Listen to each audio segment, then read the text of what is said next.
Good morning. The subcommittee will come to order. Without objection, the chair is authorized to declare recess at any time. We welcome everyone to today's hearing on protecting victims of human trafficking and online exploitation. I will recognize myself for an opening statement. Oh, I'm sorry. We're going to do the Pledge of Allegiance. I'm sorry. I'll ask this gentleman from Alabama, Mr. Moore, to lead us in the pledge.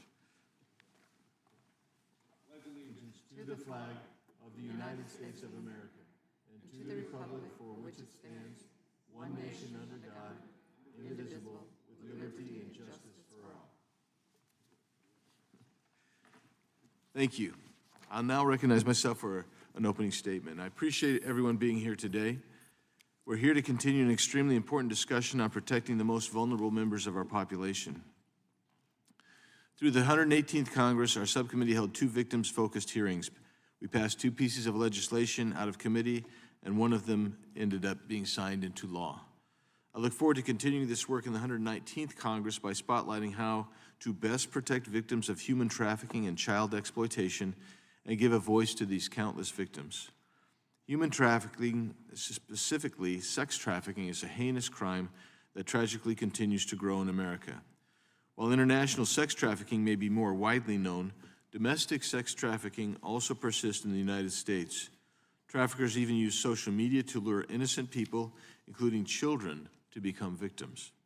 In the United States, an adult or child can be trafficked and exploited at hotels, truck stops, their own homes, and online. Trafficking victims are exploited in cities, suburban, and rural areas. It can happen anytime and anywhere. Traffickers use fraud, force, and coercion to induce their victims to commit crimes. This can lead to the arrest, conviction, and incarceration of trafficked victims without consideration of their victim status. Thankfully, we as a country have and will continue to make significant progress to help victims and survivors move forward with their lives. We're also committed to protecting children and combating the growing issue of child sexual abuse material, CSAM. Identifying children depicted in CSAM is crucial to stop their ongoing victimization and capture offenders of producing it. More than 50,000 children in CSAM videos and images in the possession of law enforcement remain unidentified. It's tragic that so many children remain unknown, unfound, and unrescued. Last year, the committee worked with former members of Homeland Security Investigations, the main investigative body within DHS, and the prominent law enforcement agency combating human trafficking and child exploitation. We also heard from current and former Internet Crimes Against Children, ICAC, task force officers coordinating thousands of federal, state, and local enforcement agencies across the country combating CSAM. We also had powerful testimony from Tim Tebow, sharing the mission of the Tim Tebow Foundation and more about Operation Renewed Hope. Operation Renewed Hope is the first of its kind. It's joining federal law enforcement agencies with non-government organizations to identify, locate, and rescue victims of child exploitation. Thanks to these heroic efforts, over 300 victims were identified and at least 14 were rescued.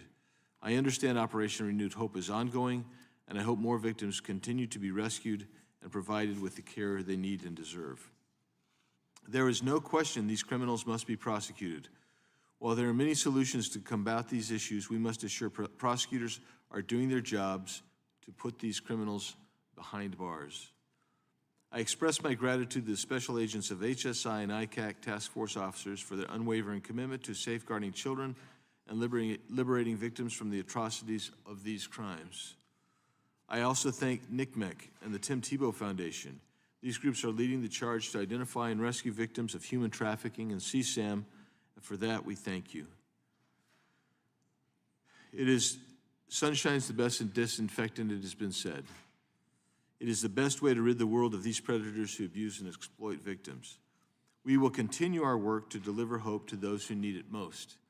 Again, I thank those witnesses who are here and the members of the committee who are here and will come. And with that, I yield back and now recognize the ranking member, Ms. McBath, for her opening statement. Well, thank you, Mr. Chairman, and good morning to all of our witnesses this morning. Thank you to each of you for joining us today for our first hearing of the Subcommittee on Crime and Federal Government Surveillance in the 119th Congress. I welcome all of our subcommittee members, as Chairman said, that will also be arriving, and I truly hope that we can find common ground this Congress as we work to combat crime and make our communities safer. Most Americans probably think that we've never met a victim of human trafficking or online exploitation, that these crimes happen everywhere else. But the unfortunate reality is that more than 36 million reports of online child sexual exploitation were made in 2023, while reports of online enticement increased more than 300% in just 2 years. And human trafficking, a multi-billion-dollar industry that includes both sex trafficking and labor trafficking, has been reported in all 50 states. Before I became a member of Congress, believe it or not, I was a flight attendant. And I was trained to spot the signs of trafficking on board the airline, the planes. We were taught that if we saw someone in distress, we would reach out and help that person find safety if we could. This training continues today through the Department of Homeland Security's Blue Campaign, which educates people in key industries and the public to help identify victims of trafficking. But what happens after that victim is discovered, whether by a flight attendant, a doctor, a hotel manager, a friend, or a member of the community, what happens after that? Almost 25 years ago, Congress recognized that to combat human trafficking effectively, a system was needed that could help victims escape, get the support that they needed, and if they were willing, aid law enforcement in prosecuting their trafficker. With the help of trafficking advocates, Congress's solution was the Trafficking Victims Protection Act, a bipartisan bill that invested in prevention, protection of victims, and prosecutions. But today, the entire system is in jeopardy. The current administration's chaotic and reckless approach to governing has put lives on the line by freezing funding and stopping the very critical work done by organizations that help victims and help survivors. These disruptions have already forced nonprofits to lay off employees. And while some organizations have had their funding restored, they still worry about how this administration might continue to undermine their work. If the president continues down this path and funding is cut for good, it will be trafficking victims and survivors who pay the price. Without shelters, where will these victims and survivors go? Without lawyers or social workers, who will advocate for them to make sure that they get the services that they need? Without assurances of safety, how will victims work with law enforcement in pursuing charges that might prevent a trafficker from reaching new victims? If this administration lets the system fail, victims will have nowhere to turn. And that is exactly what traffickers want. When victims feel like they have nowhere to go, traffickers can promise them safety, then turn on them to resume their exploitation. Now, I'm sure that there may be some out there who still think that this issue doesn't affect them. But the reality is that human trafficking and online exploitation, both in the United States and abroad, it harms all Americans. When the administration attempted to illegally dismantle USAID and froze State Department funding, U.S. anti-trafficking efforts were stopped around the world, efforts that protect Americans and the United States' interests. For example, USAID has been working to combat online operations in South Asia known as scam farms, which use forced labor to scam Americans. Democrats and Republicans have long been able to work together to combat human trafficking and online exploitation.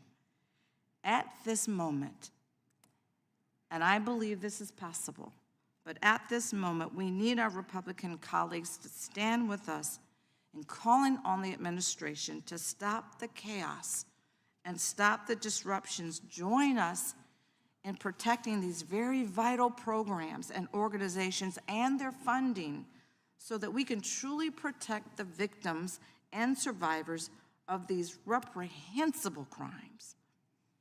Now is not the time for us to cut off funding for law enforcement and safety reforms and safety efforts. Funding is absolutely necessary to combat these egregious crimes. And I yield back. Without objection, all other opening statements will be included in the record. And I'm going to now introduce today's witnesses, and I appreciate you coming today. Starting with Ms. Jean Brugman. Ms. Brugman is the Executive Director of Freedom Network USA, a collection of advocates and survivors that advocate for and provide services to trafficking survivors. She previously served as a human trafficking fellow in the DOJ Office for Victims of Crime. Also is Ms. Basham. Ms. Ann Basham is the founder and chair of the Interparliamentary Taskforce on Human Trafficking.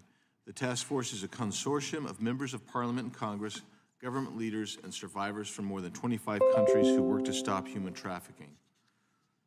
Ms. Camille Cooper serves as Vice President of Anti-Human Trafficking and Child Exploitation at the Tim Tebow Foundation.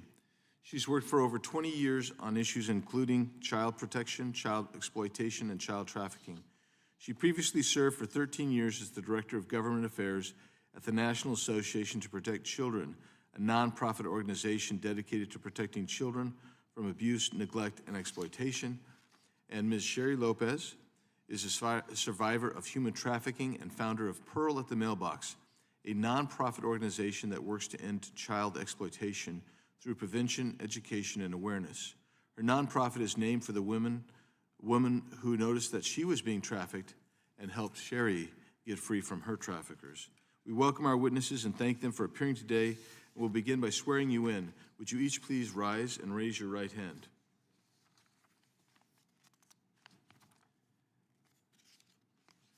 Do you each swear or affirm under penalty of perjury that the testimony you're about to give is true and correct to the best of your knowledge, information, and belief, so help you God?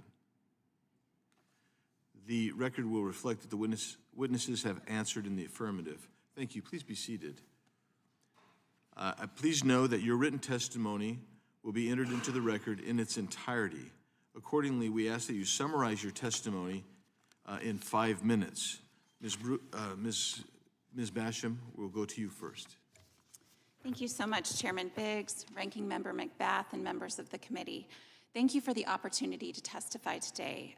My name is Ann Basham, as he mentioned, and while there are many important relevant bills here in Congress right now, I am going to be focusing primarily on 2, and that is the Trafficking Survivor Relief Act and the Gracie Act. Human trafficking is perhaps the worst human rights violation in the world, and yet instead of receiving protection and justice, many trafficking victims are arrested and convicted of crimes they were forced to commit. Survivors of human trafficking too often have their voices silenced by unjust felony convictions for crimes they committed as a direct result, I should restate, of their trafficking offenses. Traffickers often force their victims to commit crimes, and the resulting criminal records prevent survivors from obtaining housing, employment, and other essential elements for life. Currently, most states have legal mechanisms that allow survivors of trafficking to seek vacatur or expungement of their criminal records that are tied to their exploitation. However, there is no equivalent legal framework at the federal level. The Trafficking Survivor Relief Act, or TSRA as I'm going to refer to it, is sponsored by Representative Fry, Liu, and Wagner, and it actually passed through the House Judiciary Committee last year. It seeks to address this gap by providing a pathway for survivors to vacate convictions and expunge arrest records for certain crimes that were a direct result of their trafficking. Additionally, the bill allows for the Office on Violence Against Women to allocate funding for civil legal services and establishes, and this is very important, an affirmative defense for victims so that they can avoid unjust criminalization at the outset. In an appendix to my written testimony, which I would really encourage you to read, I have included survivor impact statements, including the story of Holly Nadell, who built an incredible career and was acknowledged as a trafficking survivor by the court. But she recently lost everything due to a wrongful felony conviction. What is most alarming is that for most of these adults who are convicted in their late teens or early 20s, this experience began actually when they were children. Research shows that the average age at which children are targeted for both sex and labor trafficking is just 11 to 14 years old. And more than 60% of child trafficking victims are current or former foster youth. The Gracie Act, which is generate recordings of all CPS interviews everywhere, was just introduced last week by Senator Blackburn and Senator Ossoff. And it incentivizes states to mandate audio or video recordings for all child protective services or CPS interviews. It also provides necessary transparency and accountability to those who are on the front lines of protecting children. So I'm actually going to share with you the story that inspired the Gracie Act. Abby, as I'm going to refer to her, was a young girl. She was caught in a nightmare that too many children face. Her parents were divorced, and during a visit to her father's house, a quarrel escalated into physical violence, and this was a young child in elementary school. Abby's father grabbed her neck, the incident was reported to a counselor, and the case was referred to CPS. The caseworker actually interviewed Abby at her mother's home because school happened to be closed that day for snow. That's very typical. The mother listened to the story from the next room and recorded the interview. The mother told the Abby told the investigator the same story she had told the counselor. However, the case was curiously dismissed. Months after the case closed, it was discovered that the official report distorted Abby's testimony, downplaying the assault as a mere grab to the arm, not the neck, an act which could have qualified as a felony under state law. Abby's voice was silenced. In the United States, 37.4% of children, that's more than 1/3 of all children, will be interviewed by CPS by the time they're 18. And without recordings, these children's testimonies can be easily misrepresented. So I actually have here a copy of the congressional record. I know that you all know what this looked like, but for everyone else, this is just one day on the House floor. This is everything that was spoken. But what if you as members of Congress went to the House floor and you gave an important testimony and it was never recorded? What if there was only one witness in the hearing room, not a stenographer, but just an observer who recorded a personal analysis of your testimony? Would you take this personal analysis as an accurate record of your testimony? Do you want the most important statements of your life to be at the mercy of a stranger with a pen? So the lack of transparency and accountability within child welfare systems is appalling. Police are required to wear body cameras in most states, and the Department of Justice has mandated interrogation recordings since Eric Holder. But child victims are not afforded the same protections. So thank you so much. With that, I urge each of you to co-sponsor both of these bills, as well as the National Human Trafficking Database Act, the Crime Victims Fund Stabilization Act, the SHIELD Act, the Renewed Hope Act, and the Take It Down Act. Thank you so much, and I look forward to your questions. Thank you, Ms. Basham. Chair now recognizes Ms. Brugman for your 5-minute statement.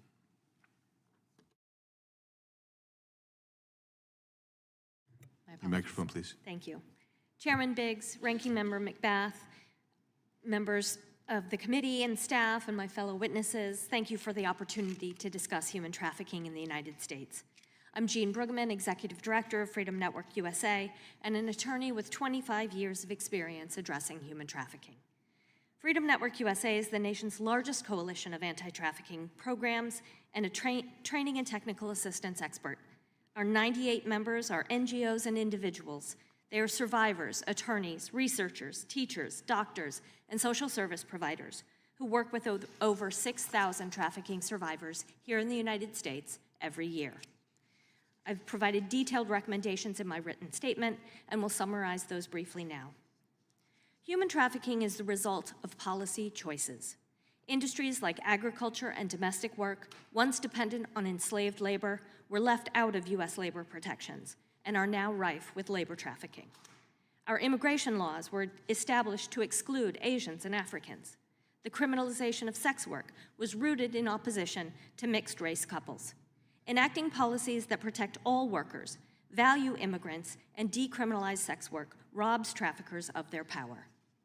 Young people are vulnerable to trafficking due to their developing brains and legal and physical dependence. If you add in poverty, insecure immigration status, sexual or physical abuse, or rejection by family or community, traffickers will swoop in. Providing care and support to all young people, including education on consent and healthy relationships, protects them from a range of abuse and creates safe places to seek help. The internet, social media, and cryptocurrencies are being used by traffickers, but also by survivors and providers. While we need safer online spaces, restricting access to information and shutting down sites with adult content only drives traffickers into hidden spaces out of the reach of legal authorities. Age and identity restrictions collect data that hackers steal, and far too many policies are used to block access to critical information and safety for queer communities. We need to pursue policies that protect everyone, not just a few. Both labor and sex trafficking survivors are left with criminal records as a result of their victimization. Our Survivor Reentry Project is currently supporting 137 survivors who have a total of 1,716 criminal charges. We're connecting them with pro bono attorneys in the 47 states that have criminal record relief, but for those with federal charges, there are no options. Enacting the Trafficking Survivors Relief Act is critical, but we must avoid the pitfalls we've seen in so many state statutes. It must include a broad range of criminal charges, reduced requirements, and meet the needs of real survivors. Over 25 years, the TVPA has remained impressively bipartisan. Funding for services has steadily grown, but let's be honest, still not that much. FY24 appropriations for the DOJ and HHS programs combined were only about $120 million. But they provide survivors with safe housing, medical and mental health care, legal services, and education. These programs not only meet the very real needs of survivors, but they also send a critical message. We see you. You did not deserve this abuse, and we will protect you. But last month's OMB memo threatened to end all funding in less than 48 hours. The HHS grants were on hold for weeks. Programs funded by the State Department and USAID, both in the US and abroad, have been canceled. Some programs have already enacted furloughs, halted hiring, or stopped accepting clients. If funding is not reliable, programs will close. Survivors will have to choose between staying with traffickers and homelessness, between abuse and hunger. Funding cuts enable traffickers to abuse and exploit US citizens and foreign nationals alike. Traffickers target the vulnerabilities of their victims. To combat them, we can't use a one-size-fits-all approach. We must meet the specific needs of each person. The executive orders on gender, DEI, and immigrants threaten this critical work. Guidance from the federal government to ignore gender identity and sexual orientation tells queer communities that they are not welcome in these programs.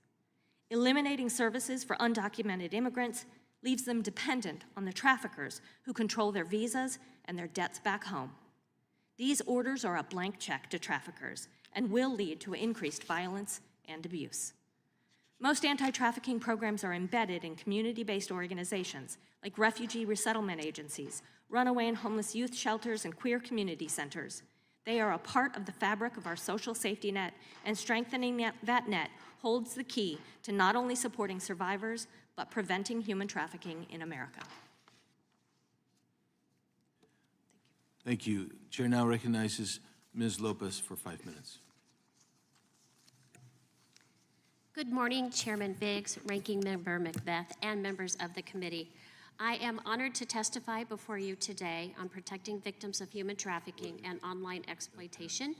My name is Sheri Lopez, and I am a human trafficking survivor and founder of the nonprofit Pearl at the Mailbox, named in honor of a brave woman who rescued me from 7 years of trafficking at a mailbox. I share with you today's survivor's point of view. I grew up in a stable, two-parent home. I had just turned 15 and was trying to find my place in the world. I was an insecure and shy teen, which made me vulnerable to manipulation. I share this to shatter the preconceived notion that most children trafficked come from broken homes, are troubled, or are runaways. I was none of these. The reality is that any child can be groomed and trafficked. I met a boy in the drama club in high school, and he quickly introduced me to his father. Throughout 3 months, he groomed me and became my first trafficker. This began my 7 years of being sex trafficked. From the age of 15 to 18, I lived at home, and my parents had no idea what was happening to me, and I could not find the words to tell them that I was repeatedly being raped. This continued on the weekends and over the summer while I was in high school. There are many times I tried to stop what was happening. However, every rape had been recorded and used as blackmail to force me into submission, along with other threatening actions that were messages to me to comply.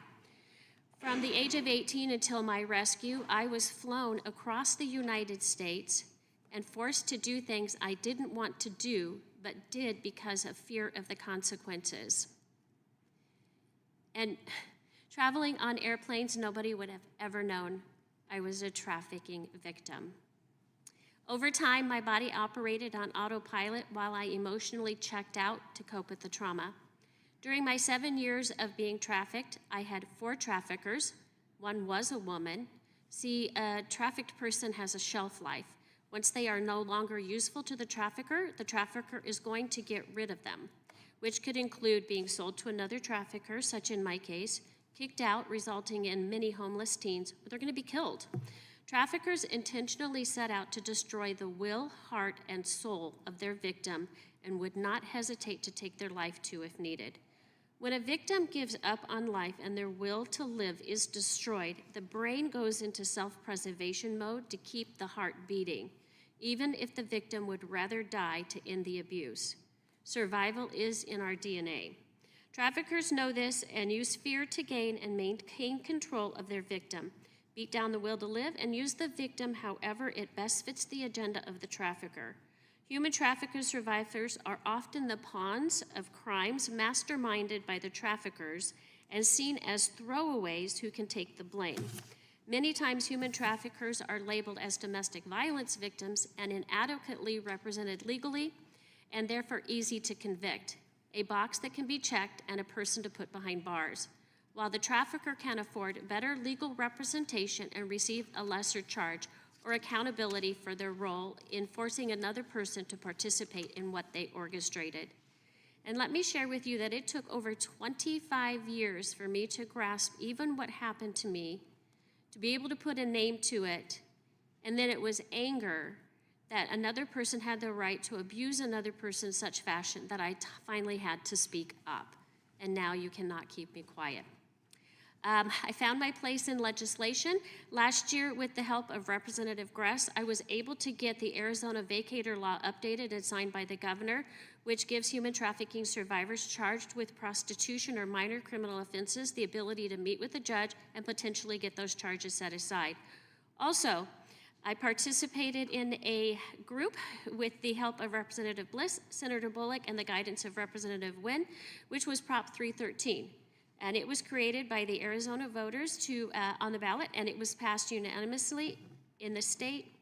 And what this does is it allows any adult who traffics a child under 15 is convicted with the charge will spend the rest of their natural life in prison without the possibility of parole.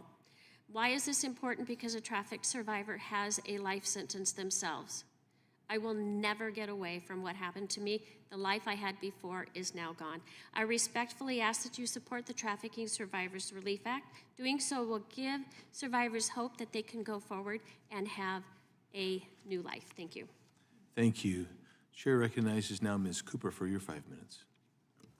Thank you, Mr. Chairman. Chairman Biggs, Ranking Member McBath, and honorable members of the committee, thank you for having me back to speak again. My name is Camille Cooper, and I'm Vice President of Anti-Human Trafficking and Child Exploitation at the Tim Tebow Foundation. The Tim Tebow Foundation exists to bring faith, hope, and love to those needing a brighter day in their darkest hour of need. Our anti-human trafficking efforts span 52 countries around the globe. You have a few great bills before you this Congress: the Strengthening Child Exploitation Enforcement Act, the Protect Our Children Act reauthorization, the SHIELD Act, the Trafficking Survivors Relief Act, and Representative Smith's reauthorization of TVPRA. For today, I'm going to focus most of my attention on the Renewed Hope Act, which addresses the need to identify and safeguard the 57,000 unknown children seen in crime scene photos that depict their rape and torture. Chairman Biggs and Representative Laura Lee, thank you for your leadership and your assistance with that bill. 10 years ago, in a small town, a man started raping his 2-year-old stepdaughter. For our purposes, I'm going to call her Jane Doe. He filmed that abuse and shared it online with other pedophiles. The girl repeatedly disclosed her abuse, but she was not believed. For this little girl, the boogeyman was real, and he lived down the hall. For 10 years, Jane Doe suffered. In 2020, the number of children in the U.S. like Jane Doe that had their abuse images in the possession of law enforcement but had yet to be identified and safeguarded was 11,000. In 2022, the anecdotal information put that number at 20,000. In just 2 years, it had almost doubled. When I got to TTF, we put the protection of those children as our #1 priority, and we got to work. With the help of Timmy, John Rouse, Jim Cole, and the entire team at TTF, we hatched a plan. Bring all the experts in the world together with the goal of determining how many unknown victims were in the global image database at Interpol and operationalize a plan to find them. The result of that meeting led Homeland Security investigations to create the first ever victim identification task force in the United States and dubbed it Operation Renewed Hope. In the summer of 2023 and the winter of 2024, this task force tentatively identified over 730 children, including Jane Doe. To date, 289 of those children have been confirmed safeguarded. Almost half were American children. Operation Renewed Hope 3 is currently underway as we speak. Based on current data of actively traded series identified at the National Center for Missing and Exploited Children, we know that family members are the largest category of offender in actively traded series, and of those, fathers produce more child sexual abuse images than any other type of offender category. According to law enforcement, children can be heard in these videos screaming for daddy to stop. In a study of unidentified victims of the Interpol database, they found that 84% of the images were of actual child sexual abuse, 47% contained extreme abuse, including rape, bondage, torture, defecation, and even bestiality. 4.3% of the images were infants. Due to the nature of online distribution, international collaboration with Interpol is essential in identifying and safeguarding American children. By way of example, the offender in Arizona rapes his child, films it, shares it with offenders in Spain or Germany. When those countries make an arrest and seize that offender's devices and analyze the images, they will find new victims, and those new victims' images go to Interpol's International Child Sexual Exploitation Database. Since its inception, 14,000 children, or almost half of the identified images in the ICSA database, have been American children, and this is why collaboration is so critical. If half of the unidentified children in Interpol's database are likely American victims, that means that a team of 7 at HSI's Cybercrime Center are tasked with finding tens of thousands of American victims. And that's why the Renewed Hope Act is critical. It will increase that full-time workforce from 7 to 200. Despite the success of Operation Renewed Hope, we cannot leave these remaining 56,000 children to languish. They need intervention, and they need it quickly. When Jane Doe was protected, this is what she said. When the police arrived at my house, I felt happy. I felt that something good will happen for me. God, I was thrilled. I wanted to smile because I knew something good will happen. It was magic. Today, the fate of 56,000 children is in your hands. Thank you for allowing me to speak. Thank you, Ms. Cooper, and thank all of our witnesses for their opening statements. Mr. Raskin, are you ready to go? So, Mr. Raskin, we recognize you for your opening statement. Thank you very kindly for your indulgence, Mr. Chairman, and greetings to our witnesses. Thank you for your testimony, which I know is harrowing and difficult in some cases, and I thank you for your public service. Trafficking is modern-day slavery, and it reflects a time of cruelty and barbarity when everything is for sale, not just public office and government, but human beings, people, women, children, laborers. And we know that labor trafficking, sex trafficking, the child sex abuse material are all flourishing online. Alas, the social media companies have been pushed to remove all guardrails against objectionable content on their platforms, which is called censorship.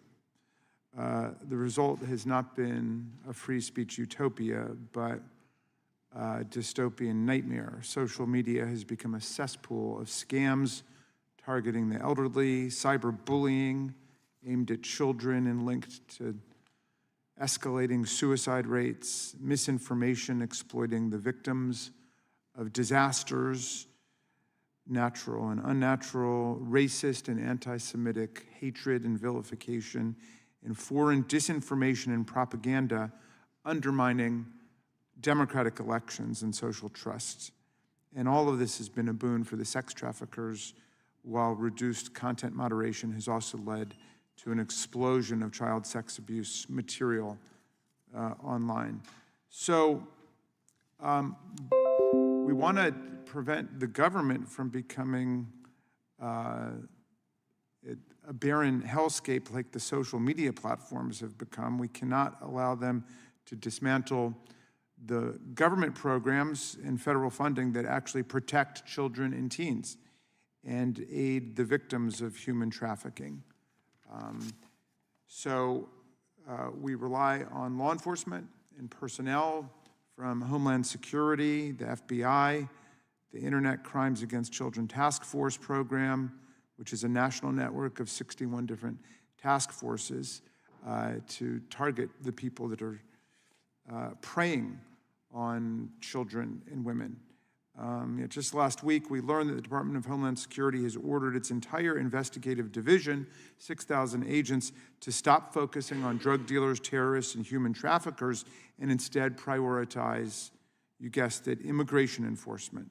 So the child pornographers, the drug networks, and the human traffickers must be uncorking their champagne bottles about the diversion of all the other law enforcement resources to work on the mass roundup and deportation of immigrants. So we've got an entire ecosystem of groups working to help here.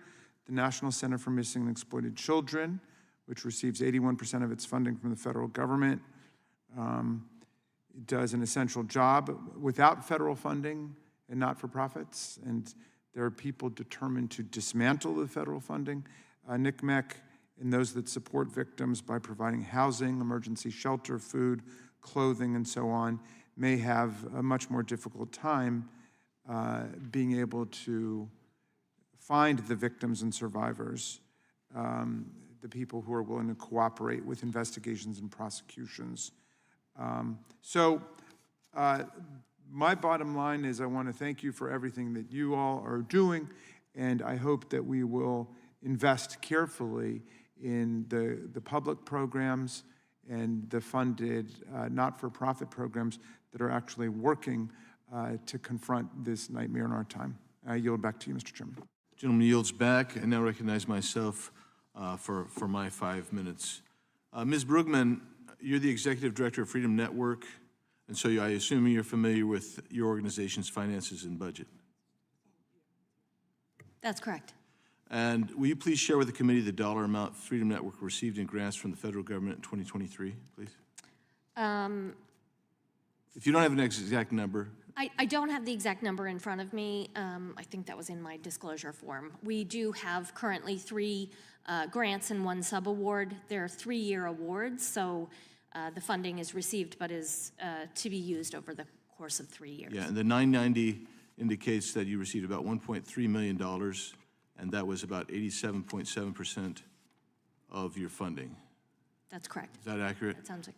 So let's put put those up. So you're getting nearly 90% of what you do funded by American taxpayers, and you advocate for legalization of prostitution. Is that fair? We advocate for the decriminalization, Mr. Biggs. It is not the same as legalization. And you also advocate for open borders, right?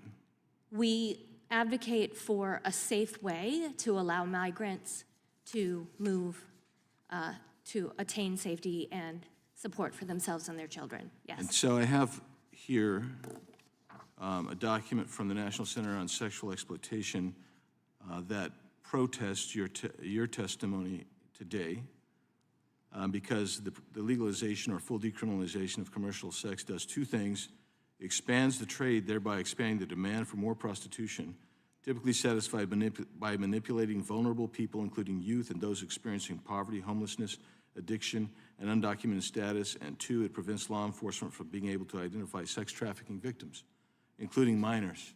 And so without objection, I introduce this letter and the packet from the National Center on Sexual Exploitation. I would argue that There's no question for you right now, Ms. Brugman. I'll go now to you, Ms. Lopez. The vacatur statute in Arizona that you worked on with Representative Gress in Arizona, that was to protect victims of trafficking who sometimes get caught up with committing crimes themselves. And so I wanted you to explain that and how you got that through. Thank you for the question, Chairman Biggs. Yes, I like to find laws that are completely outdated and useless when it comes to protecting survivors. And the vacator law was one of those in Arizona. It had an effective date of crimes prior to like 1987, something. So I presented it to Representative Gress, and I said, we need to update this because the issue that we have currently are survivors that were charged with prostitution because somehow automatically at the age of 18, somehow you're consenting to what's happening to you when you're really being trafficked. So you're charged with prostitution or some other petty crime, which is not uncommon for those that are hungry and the trafficker is controlling their aspects of eating or drinking, so they steal food to eat. And being able to update this law, which was supported unanimously through the House and the Senate on both sides, and now it allows survivors who have these charges to be able to fill out a form and request to meet with the judge and hopefully get those set aside so that way they can apply for background checks. Of course, Then they get a clear record and they can live a normal life after that. well, to a certain yes. extent. Yeah, with the vacator law, it's not expungement, so they still show up on a fingerprint clearance card. Right. Absolutely. Somehow catch up. Yes, but they can go on. It gives them hope. Somebody who maybe wants to be a teacher can now apply to be a teacher. Somebody who wants to be a nurse, such in my case, I became a nurse and I was able to do that. Thank you for that, and I know that there's additional work to be done on Arizona's law as well, so we'll be talking about that. I want to go to you, Ms. Basham, for a moment. So human trafficking, child trafficking, that happens across border as well. Correct. So when you have misplaced 330,000 plus children, which the previous administration did through its ORR programs, those children, some being placed in sponsors who were running strip clubs, dozens going to the same address, same person without vetting, that makes them more vulnerable to human and sex trafficking. Absolutely, yes. My time has expired. I appreciate that. I'm going to recognize now the ranking member, Ms. McBath, for 5 minutes. Thank you, Mr. Chair. In a memorandum dated January 27th, 2025, the Office of Management and Budget's acting director instructed the heads of all executive departments and agencies to effectuate a temporary pause on federal grants, loans, and other financial assistance. That's the OMB memo. Slated to begin the next day, January 28th, 2025 at 5 p.m., the funding pause applied to 1, the issuance of new awards, 2, the disbursement of federal funds under all open awards, and 3, any other relevant agency actions that may be implicated by Trump's executive orders. Ms. Brugman, what did this memo mean for the organizations in the Freedom Network, and also what was the immediate response to this memo by members of your organization? The response to the memo was widespread fear, confusion, frustration. Organizations, the funding that is issued by the federal government is reimbursement funding. So by cutting off the funding with such little notice, not only were people not able to determine whether they'd be able to continue serving folks going forward, but also weren't sure they were going to be paid the money that they were already due from the federal government. So immediately people within our network had to lay off staff and stopped accepting new clients, denying services and support to the very victims that we've been talking about this morning. And that includes legal services, housing, case management, assistance through the legal process to clear their criminal records. All of these services were immediately in great peril. Thank you. How did your executive director of the Freedom Network anticipate this memo would affect victims and survivors of human trafficking? Well, what we know is that when programs are not available, victims are stuck with nowhere to go. They stay with their traffickers. They're not able to access safe housing, alternative jobs, food, shelter, medical and mental health services, substance abuse services, all of the critical services that they need in order to leave the trafficking situation, heal, and then if they're pursue justice, either through a civil case or in working with law enforcement. Without those services and support, they remain in the traffickers' orbit and continue to be abused and exploited. Let me ask, does your organization encourage prostitution or open borders? And please explain your position and why. Yeah, thank you so much for that question. We do not promote any form of work. What we promote are human rights. All workers deserve human rights. No one should be criminalized for the work that they do, either because they have no other choice or because it's the work that they choose. There is a full spectrum of reasons why people do any type of work. Not everyone is as privileged as myself to choose to do legal work in a safe office. For those who are left with choices that are less safe, we have to improve their safety. That is the approach we take to all other sectors of the workforce, and we should take that same approach with sex work as well. Improve the safety. The Bipartisan Trafficking Victims Protection Act was first signed into law by President Clinton in 2000 and has since been reauthorized a number of times. Can you please explain how and why the Trafficking Victims Protection Act was first developed? Absolutely. At the time in the 90s, there were a host of cases of forced labor and sex trafficking that involved a lot of extreme psychological coercion. The laws we had on the books at the time did not recognize these types of forced fraud and coercion. At the same time, there were no programs for the survivors. And so they were trapped within the trafficking situation. Many trafficking victims are living with their traffickers. And so leaving the trafficker means needing a safe place to live. And so in recognizing both that survivors needed better services in order to rebuild their lives and to engage with the legal system, the TVPA was created to accomplish both of those I have goals. one more question for you. Where do any gaps in services to victims and providers exist, if there are any, and how could legislation effectively address those gaps? There are many Ladies, gaps. time has expired, but you may answer the question. Thank you so much. There are many gaps remaining. We need more funding. We need more support. We need to be allowed to really identify communities most at risk and direct our programs specifically to their needs, to their experiences, and to their situation. We need more housing, medical care, mental health care, case management services are always critical. Mr. Chairman, I have a unanimous consent request. I ask unanimous consent to enter into the record a research brief from the ACLU titled, "Is Sex Work Decriminalization the Answer?" What the research tells us, a comprehensive review of more than 80 studies on the decriminalization and criminalization of sex work, which revealed there is no clear Okay, link so between you criminalizing can, sex you work can and do stopping human yours, trafficking. but if you want to read from it like I did, next time you need to do it in your 5 minutes, which is what I did. So we're going to go with Mr. Tiffany for 5. Thank you, Mr. Chairman.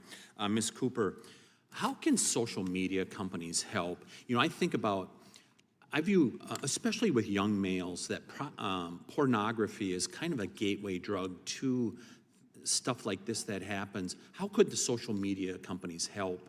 And have you identified ways that they could be to stem the tide of this proliferation? Yeah, absolutely. Thank you for that question. It's a great question.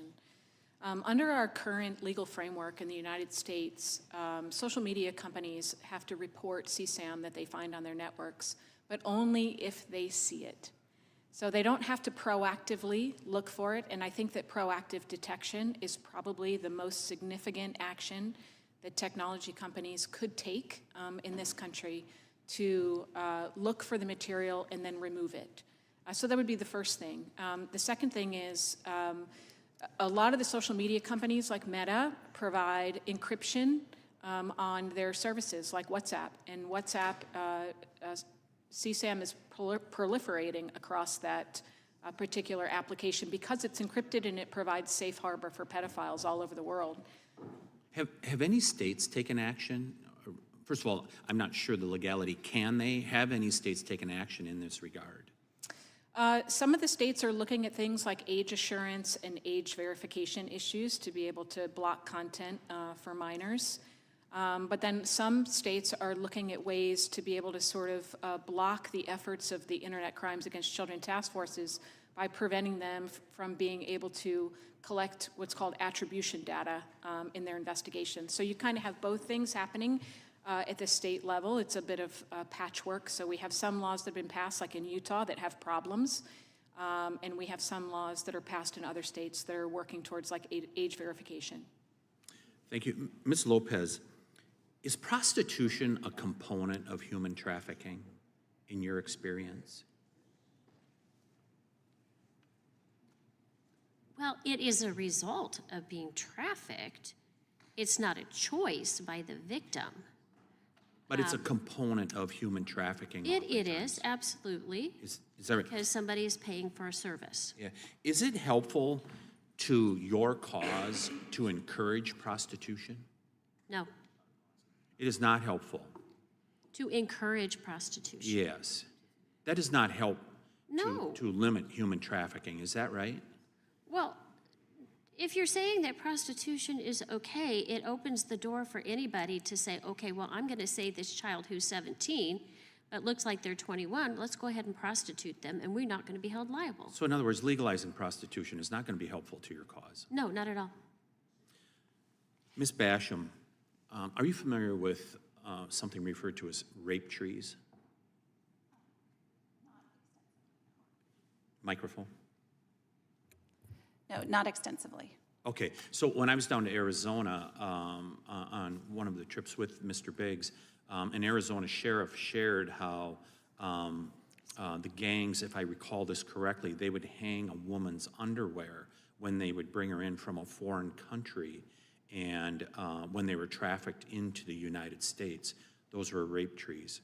I'm sorry to have to share it in such explicit terms, but is it helpful to secure the southern border to prevent some human trafficking in the United States of America? Well, let me give you this analogy. If you take excellent care of your children in your house, you are going to lock your door at night. And I believe very firmly that, first of all, a lot of these children, we know this now, we are not in the dark. They are being raped along the journey here. It's a horrific set of circumstances that they are facing here. And by having porous borders, what it actually ends up doing is it becomes a push-pull factor, and it actually encourages this. The biggest thing with human trafficking in general is it's a crime. It's very different than every other human rights abuse because it's not just slavery. It is slavery, but human trafficking is actually at its core part of the advanced criminal networks. And that's why it's such a big deal, and it is part of this committee explicitly. So yes, I absolutely believe that every country needs to have authority over their borders, and I believe that there should be no incentivization for someone to try to cross those borders, because otherwise what you get is you get children who are caught in the middle and they become the commodity. So securing our borders will help prevent human trafficking. Absolutely. I yield back. Thank you. We've been called to votes. I think there's just one vote. I would urge us to go over, vote quickly, and come back. I'm trying to poll, see who's available to come back. I think most everybody can. So I'd ask the witnesses to stay close. We're going to go into recess until 10 minutes after the vote. So probably 20 to 30 minutes, somewhere in there. So with that, we're going to be in recess. Okay.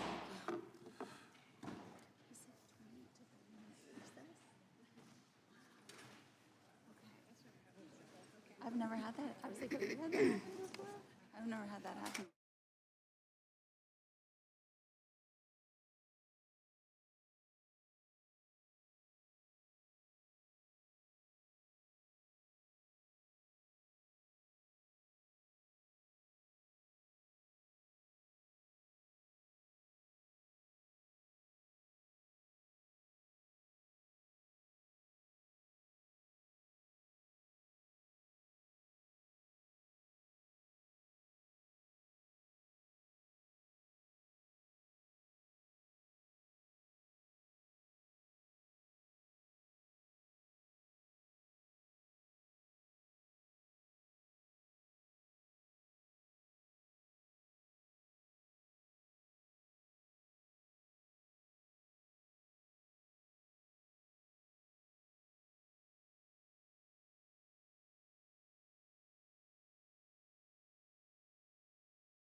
Subcommittee is called back to order.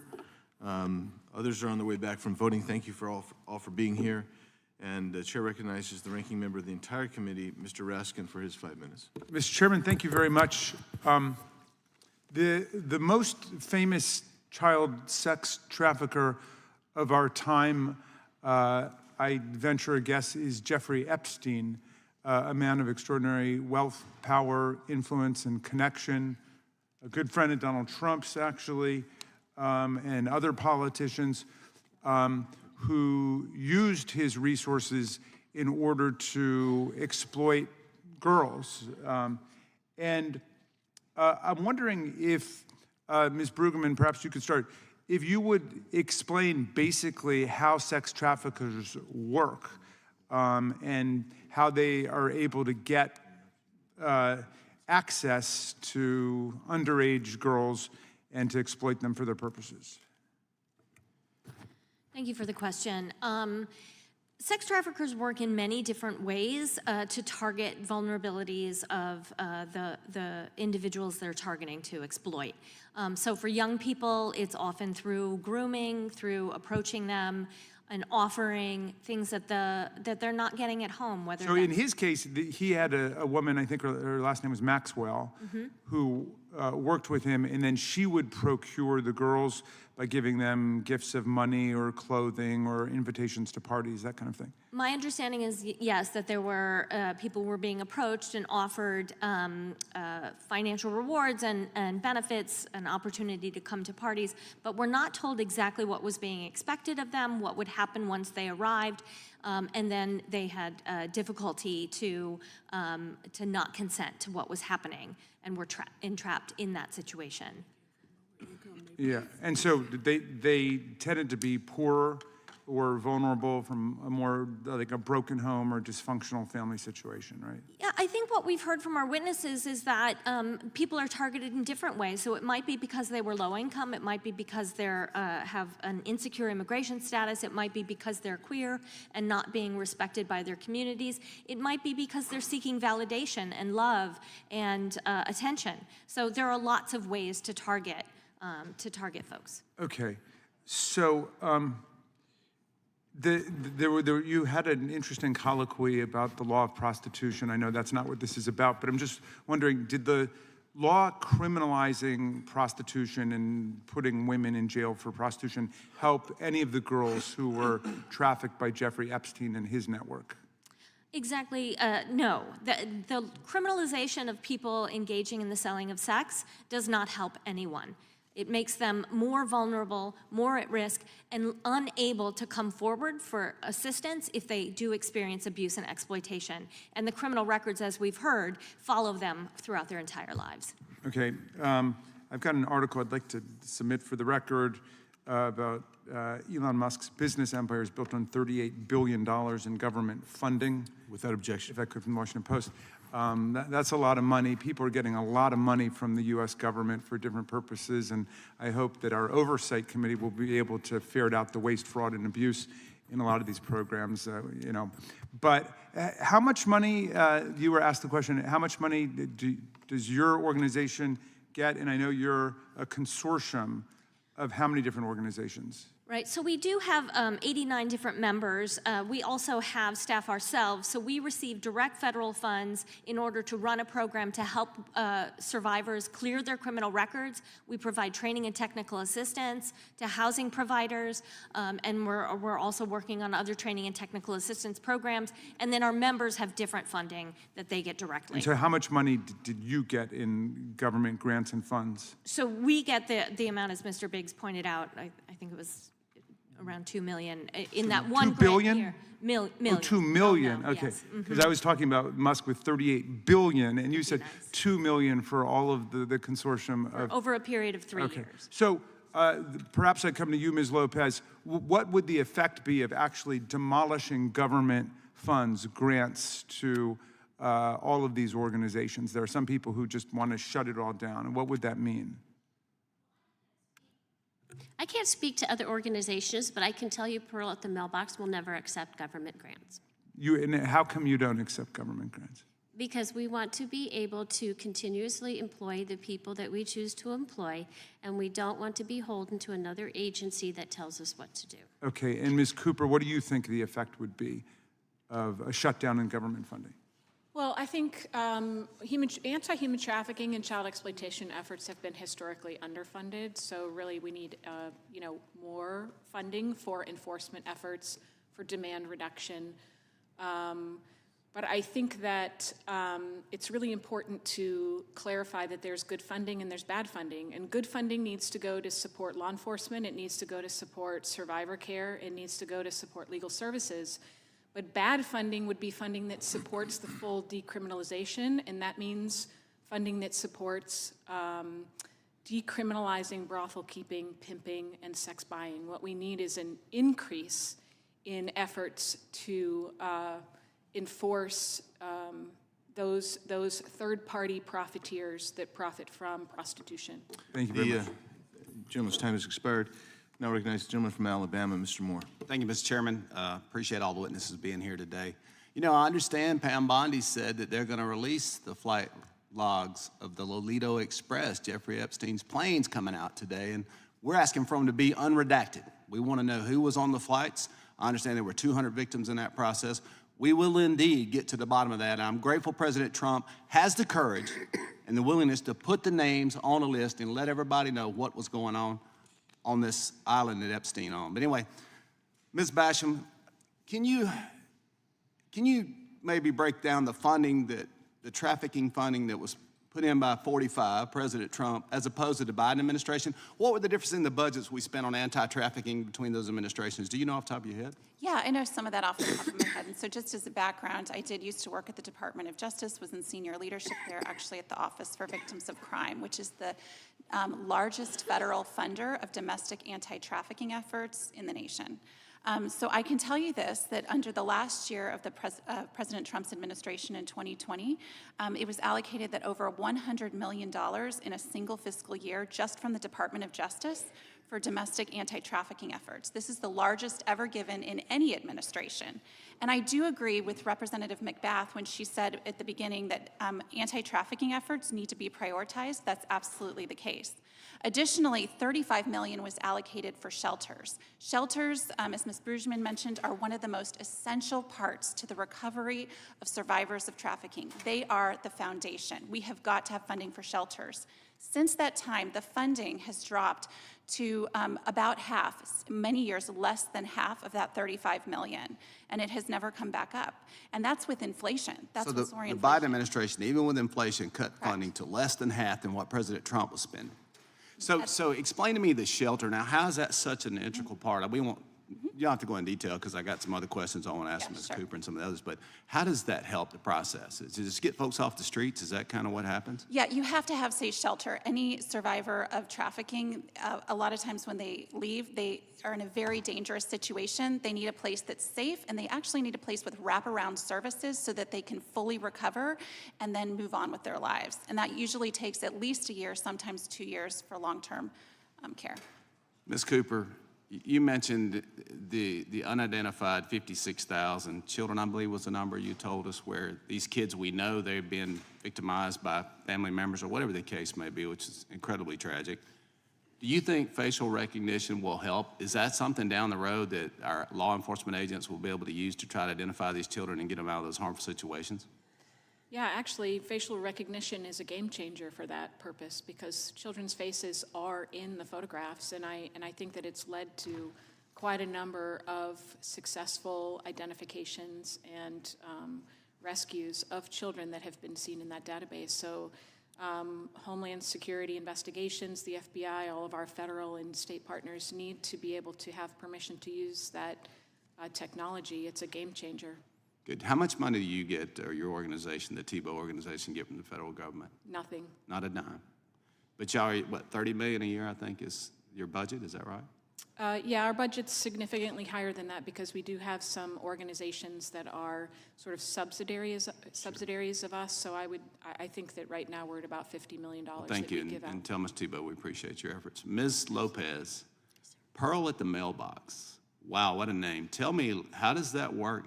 I know you only got about, 60 seconds or so, but tell me a little bit about Pearl at the Mailbox and what you do in your organization. Mailbox, we work on prevention. There's many organizations that work on the post-rescue, but there's not a lot of people working on the prevention side. If we can teach people to spot it and stop the grooming process, we have a better chance of protecting children from going into trafficking. How do parents and grandparents, what is one of the signs that you think that we maybe as parents and grandparents might miss? What is something that, I know you need to be involved in your children's lives, and we certainly are, but tell me, is there a certain thing that you recommend, maybe a 2 to 3 bullet points, hey, here's what parents and grandparents need to be looking for? You know, in my case, I would always say, and other survivors, it's the behavior that changes before ever words are ever used to say what's going on. If a child is behaving differently, wanting to spend more time away from home, maybe have new friends, just things to look at. And we've lost our ability to listen to our intuition, and we kind of forget that, okay, maybe we need to pay attention because something's not right in our home. But I say that the schools is the missing link. We don't have enough prevention education in our schools. Thank you, and I'll yield back, Mr. Chairman. Thank you. Thank you. Gentleman yields back. And now I want to include into the record without objection an acknowledgement of the good work of Mr. Goldman when he was prosecuting and breaking up an international sex trafficking conspiracy, apparently. So that was good work, and I want to highlight that for you, Mr. Goldman. With that, yield 5 minutes to you. I thank you very much for that, Mr. Chairman. Actually, I'm going to rescind that yielding because Mr. Cohen got here just in the nick of time before you started, and I had promised him he could go next. You stand by the praise, nonetheless. Yes, I stand by the praise. I stand by the praise, and As long as you reiterate it again before I go. I know you like that stuff. So, Mr. Cohen, yield to you for 5 minutes. Thank you, Mr. Chair. I listened to your testimony and appreciate your issue, and I've got a bill on the SOAR bill, which you may know, but Ms. Basham didn't mention it, and I think in a list of bills she mentioned. But I want to ask each of you, have any of y'all heard of either Andrew or Tristan Tate? Ms. Brugman, what do you know about Andrew and Tristan Tate? I understand that they're accused of sex trafficking internationally, and there's questions about their jurisdiction and their freedom of movement at this time.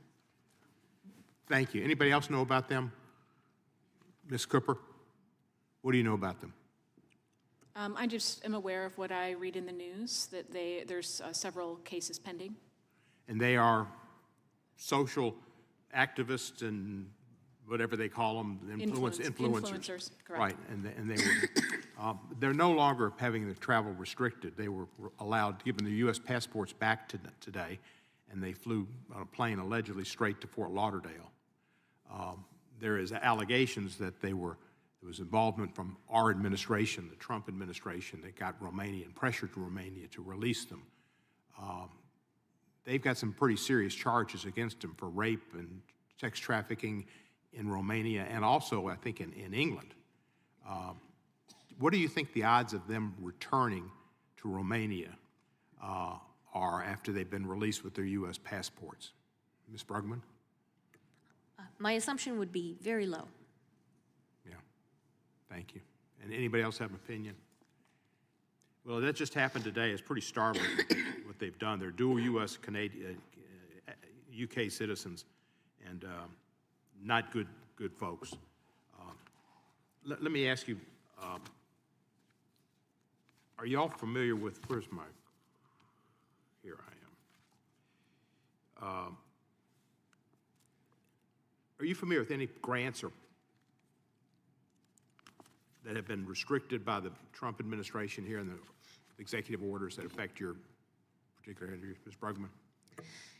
Yes, there were grant funding from HHS for direct services for trafficking victims that were halted for about 2 weeks, leaving providers without access to funding and uncertain if they would be able to continue supporting those survivors with housing, food, medical care, legal services, And also, we've seen halting of funding internationally from USAID and the State Department that have ended critical human trafficking work internationally, but also that we're hiring survivors here in the United States as consultants and experts in developing those programs who have lost their livelihood when their contracts were canceled.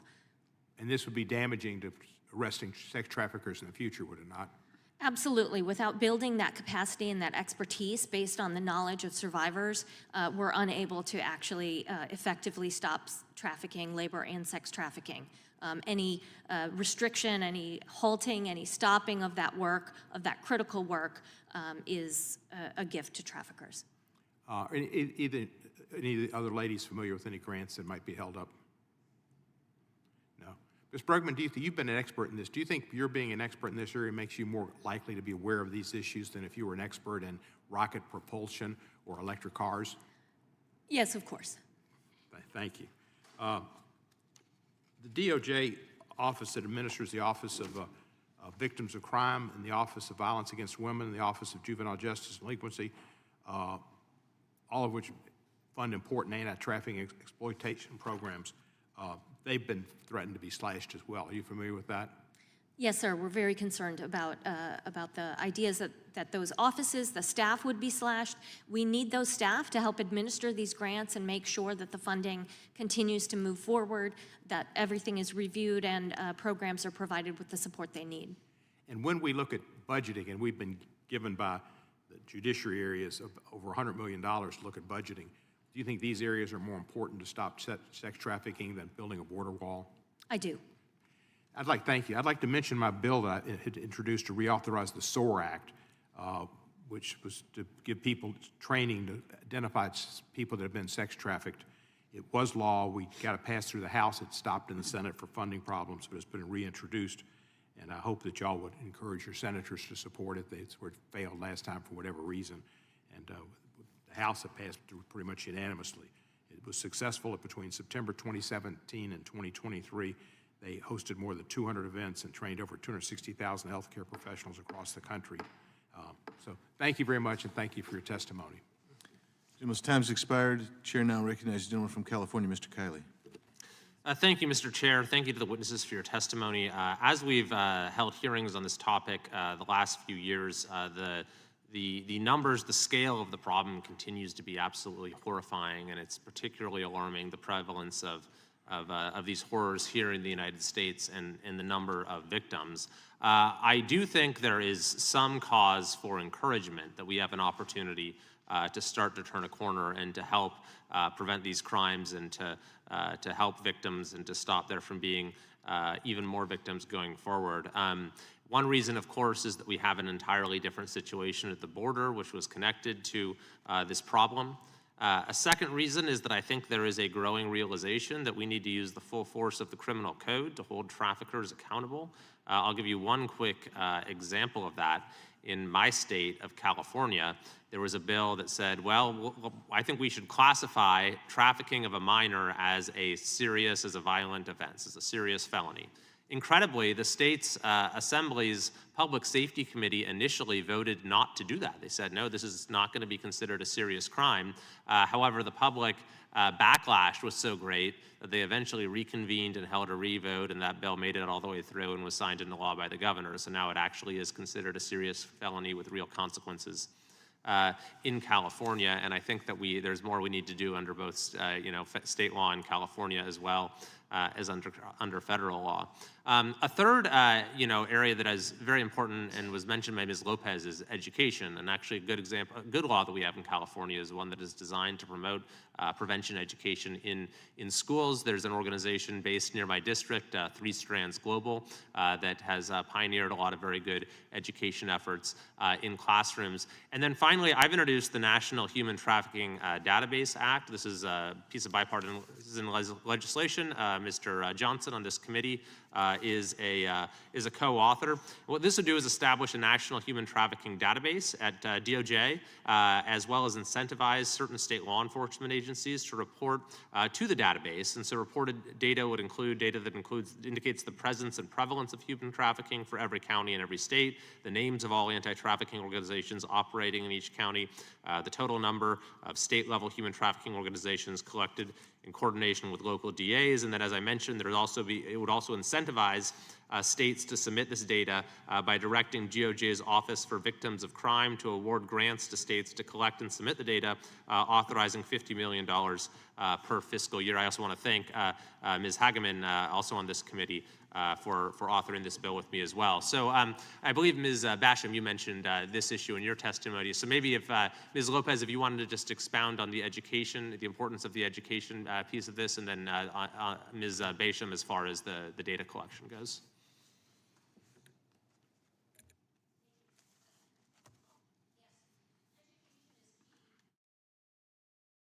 Education's key, and that seems to be what's lacking.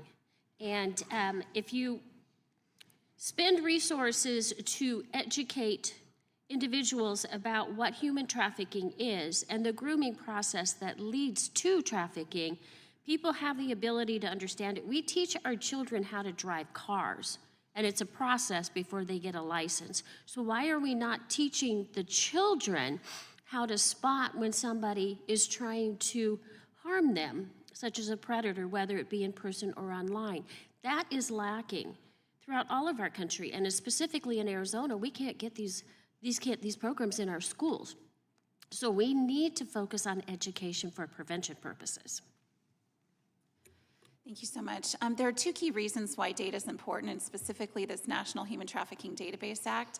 The first is it actually funds state law enforcement. And as we all know, law enforcement tends to be historically underfunded, and especially when it comes to trafficking, they just don't have enough resources. So it actually brings the money directly where we need it most, so that every state in the nation can have that money for their state law enforcement. The second thing is the word data, unfortunately, is not an exciting word. There isn't adrenaline with it, but those numbers represent individuals. Data are people.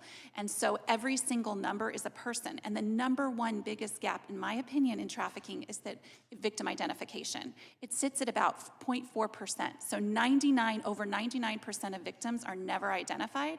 And the National Human Trafficking Database Act helps us to see what we're not currently seeing. Thank you very much for your work and your advocacy, and I yield back. Gentleman yields. Mr. Raskin, you have some UCs? Thank you, Mr. Chairman. The girls were just so young, the horrors of Jeffrey Epstein's private island, that's Vanity Fair, and listen to the Jeffrey Epstein tapes. I was Donald Trump's closest friend in the Daily Beast. Without objection? And also, without objection, Mr. Fry will be permitted to participate in today's hearing for the purpose of questioning the witnesses if a member yields time for that purpose. And now, are you ready, Mr. Goldman? Ready. Okay, we'll yield time to you, Mr. Goldman. Thank you, Mr. Chairman. You are right. I supervised sex trafficking cases in the Southern District of New York. And based on that experience, as well as 10 years of experience prosecuting other cases, I can say with great certainty that victims of sex trafficking in particular are the most traumatized and stigmatized and difficult witnesses. And I don't mean difficult in presenting difficulties, but that it is incredibly difficult to have victims feel comfortable coming forward to testify, which often is required in order to hold people accountable. I just want to make sure that we are all in agreement here that federal funding is essential to fighting online exploitation and sex trafficking. Ms. Lopez, do you agree with that? Yes and no. Okay. I think I know you don't take it, but I mean, you don't accept it, you said, but you do support the Human Trafficking and Exploitation Prevention Training Act, do you not? I do, and I believe there's a place for federal funding. All right, I just want to make sure, Ms. Yes. Cooper? The right kind of federal funding, so funding that supports. Absolutely, yeah. And I assume Ms. Brueggemann as well? Yes, of course. Now, Ms. Brueggemann, tell me a little bit about how online exploitation of victims occurs and also influences the willingness of other victims to come forward. Sure. Online exploitation happens in a lot of different ways as technology continues to evolve. And online services are used for both labor and sex trafficking. So recruiters use online spaces in order to recruit workers with false promises of jobs and then bring them in and traffic them throughout our country. Sex traffickers also use online spaces to identify and groom people. We're talking in games, in apps, in online chats. And then also use online spaces to share, advertise, and sell. Right, it's a very common method for sex traffickers to prey on victims, right? Absolutely. As our society has moved online, so have the criminals. Right, and so if there were a social media king, for example, who has expressed support for sex trafficking, would that be a concern of sex trafficking victims in your experience? I would think absolutely yes. Well, I just want to put up a photo here. This is Elon Musk in 2014 with Ghislaine Maxwell. Mr. Raskin had mentioned Ghislaine Maxwell was the right-hand person for Jeffrey Epstein's sex trafficking operation of minors. And we spoke, Mr. Cohen spoke earlier, and I want to return to this, about these individuals, Andrew Tate and Tristan Tate. They were charged in December of 2022 with human trafficking, trafficking of minors, rape, including minors, money laundering, and organized crime charges. In March of 2024, the British police obtained an arrest warrant for them based on an investigation into rape and human trafficking. And if anyone wants to go online and get a sense of this Andrew Tate, you should. So I can't quote almost anything he says because it is so vile and misogynistic that it is not appropriate for a morning television show. As a police officer, Greg was on. Last week, there was an article in the Financial Times about how the Trump administration was pressuring Romania to lift restrictions on the Tate brothers and to allow them to leave Romania.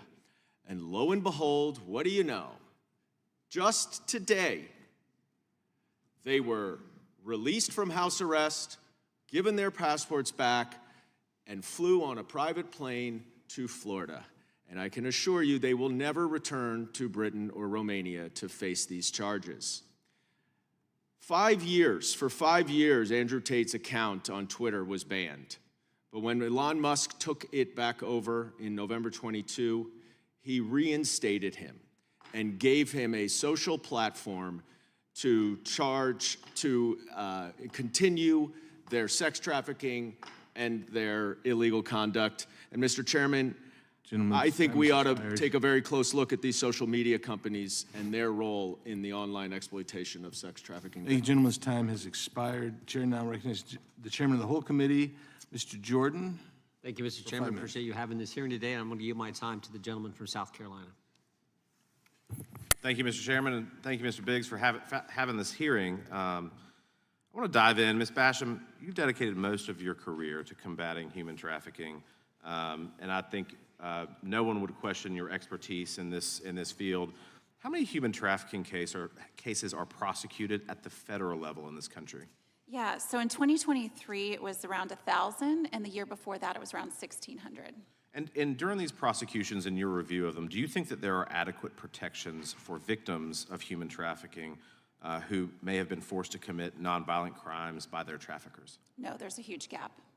Do you think that that is a serious problem in our federal system of laws that we don't have those protections? Absolutely, and I think it's covered in several fold. One, through the vacatur and expungement, as I mentioned, but also through providing civil legal services at the federal level and allocating funding through the Office on Violence Against Women.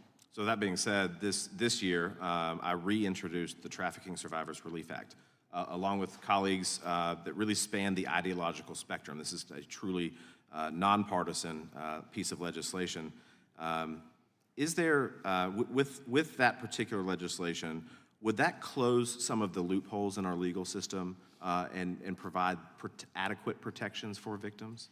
Absolutely. And one of the other ones I want to mention is the right for affirmative defense from the outset. So that is one of the biggest reasons, one of the biggest questions is why would someone, be deemed both a victim of trafficking by the court and then at the same time want their crimes vacated? Well, the reason is that oftentimes they don't have the right to have that affirmative defense. And that affirmative defense is what makes it crystal clear to the judge and to the court from the beginning. It lets them really look at the case and say, is this a victim of trafficking? Instead, what happens is the crime is being prosecuted. So DOJ or whoever puts prosecutors who are, used to prosecuting white-collar crime. Like, they're not used to prosecuting necessarily trafficking cases. So they're focused on the crime, usually money laundering, bank fraud, those sort of things. And so when the focus is on that, then through the process, the victim actually, the survivor bubbles up, the real story bubbles up. And at that point, they're looking at two different things. And so that's what's really a huge problem. And so the affirmative defense is so critical, and that's what it really establishes from the outset. Correct. That's part of it. And to be clear, I think most of our states, close to 50, have this at the state level. Absolutely. I think it was 40, it might be 49 now. I think one state just crossed that finish line. And that is the biggest precedent that we have for this, because there are more trafficking convictions that actually fall at the state level. And we've seen that for over 10 years. So we've seen that actually states that implement this, they are not overrun with cases. And additional to that, they've actually strengthened, as Sheri mentioned, a lot of states like Arizona, they have actually strengthened their laws over the years. Right, and this is obviously, so this legislation, nonpartisan, obviously 49 states have it, approaching 50. So when you look at, obviously it's pro-victim because it provides that affirmative defense, but it's also pro-prosecution, right? This is why prosecutors and sheriff associations, and they love it too, because, and why is that? Why do you think that they would want something of this magnitude? It makes their job easier. Correct, because they're able at that point to go after the real culprits, right? The real individuals who are behind the trafficking victim and go after these rings. Absolutely. Thank you so much for your time, Mr. Chairman. With that, I yield back. Mr. Chairman, Thank you. I was just going to say, if Mr., I'm only going to probably take 3 minutes if you want 2 more of mine, Mr. Fry. You sure? Okay. Yeah, I just have a couple of UCs real quick, okay? First of all, I'd like to introduce in the record this image. We'll get you the hard copy. Mr. Epstein, Ms. Maxwell, and President Clinton. Also, I've got another article called "Schumer Got Thousands in Donations from Jeffrey Epstein." Without objection, those will be admitted. And Mr. Swalwell, you're 5 minutes now. Thank you, Mr. Biggs. And look, as we have trafficking victims testifying to us about really important issues, I think it's insulting to them to try and bring in politics right before I question them. Look, we'll see whatever is on the Epstein list if the full list is released, but I'm here to get serious things done, and so my line of questioning will not be absurd in the spirit of what was just said. And Ms. Lopez, thank you for sharing your story as well. I was a prosecutor. I've had child sex trafficking victims testify. It's one of the hardest things in the world to convince them to confront their attacker, their assailant, their trafficker in court. And more cases plead out because you want them to avoid doing that. And so these monsters typically don't get the full sentence they deserve because you're trying to protect the victim from having to go through cross-examination and seeing that individual in court. So thank you for sharing that. Ms. Bruggerman, could you share with us what would happen to organizations that help victims and provide support to victims and survivors of trafficking and exploitation if the temporary restraining order holding back this administration's order is lifted? Which, the order on the halting of funds? Yes. Okay, great. Yes, the service providers depend on a variety of different sources of funding, and I think the witnesses have talked about the different sources that they're familiar with. It is a web of protection that is woven with federal funds, private dollars, donations, earned income, that nonprofits around this country are working every day to ensure that they are able to provide consistent, reliable, dedicated services and support. When that is interrupted, even for a week, for a month, the message to survivors is we cannot be relied upon. The day that you are able to find the time, the effort, the strength, the ability to escape your situation may be the day that our doors are closed. And once you do that, you may never be able to come out again. So if we allow our providers to close their doors, to go dark, we are inviting traffickers to walk in the door, to hold survivors captive, and we are telling survivors that we no longer care about your safety, we no longer care about your security, and we do not care whether or not you're able to ever escape your abuse and exploitation. We just can't let that happen. Thank you, Ms. Bruggeman. And I imagine all of you know this, especially Ms. Lopez, but in my experience as a prosecutor, I was trained in law school and through the training that the district attorney's office provided to prove cases beyond a reasonable doubt. Of course, you want to have compassionate people, doing the job of criminal prosecution, but I could never have done my job unless I had outside organizations who were working with the victim in all of the life issues outside the legal issues that needed to be addressed. When they are pulled away from the trafficker and they need to reestablish their lives, get their confidence back, get their health back, receive the mental health services that they certainly need, to get a career if they have children. A prosecutor can't do that. And the only way to hold these monsters accountable who are trafficking them is for a prosecutor to have a victim who wants to be at least somewhat a part of the process. And so your organizations help us bring accountability. And accountability puts the worst people away and prevents the next victim from being trafficked, but it also is a deterrent to someone who will see that you will pay if you do this to a victim. So again, to each of you, thank you for what you do in this cause. Our victims are worthy of your support, and I hope that we can see any funding that's been pulled to be restored immediately. And I yield back. Thank you. For the record, Shared Hope International, Congressman Linda Smith was the architect of TVPA, and I introduced that, and she's here today. Thank you for being here. And the fact sheet on combating demand and harmful impact of decriminalization of anti-trafficking also entered into the record without objection. The chair now recognizes the gentlelady from Florida, Ms. Lee, for 5 minutes. Thank you, Mr. Chairman, and thank you to our witnesses for being here today. I, too, am a former prosecutor and served as the lead prosecutor on the Child Exploitation Taskforce while I was at the U.S. Attorney's Office in Tampa. So I have seen firsthand both the horrible crimes that are perpetrated against our country's most vulnerable children, and also how vital the work by federal agents and others in investigating and prosecuting these cases truly is. As a member of Congress, I am committed to ensuring that we do everything that we can to stop the sexual exploitation and trafficking of children and to stop these predators. Ms. Cooper, it has indeed been a pleasure and an honor to work with you and the Tebow Foundation on the Renewed Hope Act. You mentioned earlier in your testimony, this bill is designed to provide resources and training and also requiring the Child Exploitation Investigations Unit and HSI field offices to hire an additional 200 computer forensics specialists and criminal analysts, because these units are a dedicated team of investigators who can play a crucial role in combating human trafficking.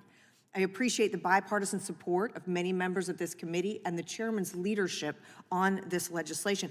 You touched on something earlier, though, that we need to revisit, and that is, you said the words, the right kind of federal funding.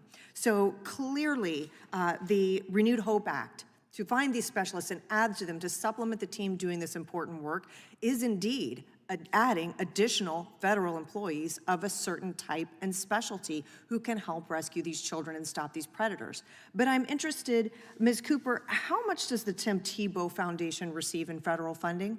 We do not receive any federal funding at all. And how many victims has Operation Hope identified?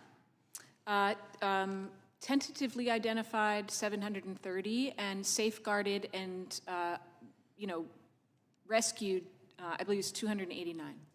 So I think it is important for this committee hearing to note that your foundation is doing that kind of extraordinary work in partnership with federal agents, but not by surviving on federal funds. In fact, you have received no federal funds to do the important work that you were doing to stop child exploitation. Now, would you tell us if we had those additional 200 agents at HSI, what you believe we could accomplish? Yeah, absolutely. So over 25 days, they've tentatively identified 730 of the 57,000 children that are waiting and languishing in abusive situations and hoping that someone is going to, knock on that door. So imagine what we could do with 200 full-time investigators and victim identification specialists, because right now, Homeland Security is a global leader in this issue. They are the tip of the spear. They are the most well-trained, along with some of the analysts at Interpol and Europol. But we need to take that army of 7 that's sitting over there at the Cybercrime Center, and we need to put it on blast, in the words of Senator Cornyn. And that's why we need 200 investigators and analysts to ramp up that effort and get to those 56,000 remaining children that are waiting. And you also mentioned in your testimony the proliferation of CSAM materials, just how rapidly that material is increasing and growing. And I'd like for you to touch on 2 things.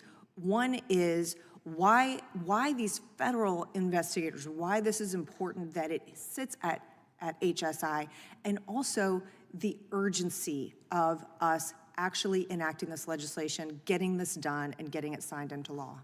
Yeah, absolutely. The reason why HSI plays sort of the most important role globally is because they have international jurisdiction.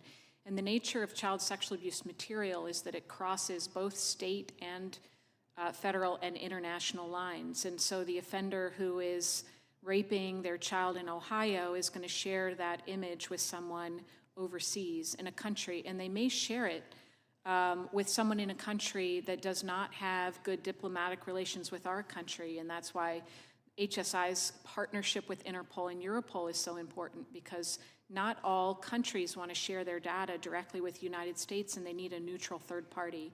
So that's why Interpol's relationship in this ecosystem is absolutely vital in order to find those American children that are waiting to be rescued. Thank you. And Mr. Chairman, I yield back. Thank you, and I thank the gentlelady for her work on this bill and other bills and legislation in this area. Appreciate it very much. Appreciate all of our witnesses being here today, and we're not going to stop till we get this under control. So thank you for being here, and with that, we are adjourned. Thank you.